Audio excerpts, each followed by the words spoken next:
Alright, 260. I want to make a quick video on this before I go ahead and assemble it. So I got a couple 260s that needed pistons, and this jug here was starting to get some aluminum transfer around the exhaust and even back around the intake. So I was able to clean up the aluminum transfer around the exhaust.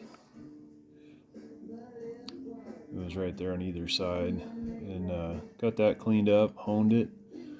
Cylinder came out pretty clean, but it's still got just a couple little light scores right there, so I don't know how much life it's got left. So I took advantage of that and decided I was going to port the crap out of it. So widen the lowers about as wide as you can get, and changed the uppers just a little bit, made them wider. I haven't moved them up at all.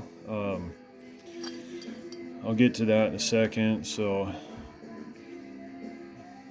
did kind of the tonsil design, whatever, on the intake, opened it up on the piston side. I haven't gone much bigger than the boot, trying to keep the velocity up, and then opened up the exhaust right out to the screws, higher and lower. I haven't changed the cylinder side, the port itself, and I'm not going to bother polishing it until I know that this works. Cut the squish band. There's a little shoulder in there. You can kind of see this is an OEM jug that I haven't touched yet. So cut the squish band. It's nice and smooth. Got a little carbon on there, but it's a nice smooth transition. And so you can kind of see this is an OEM jug. So you can see how much bigger I've made those. Hopefully it won't affect velocity too much and just give it a lot more, I don't know, flow, the ability to get air from the bottom to the top. So we'll see. Anyway, just making a little video about that.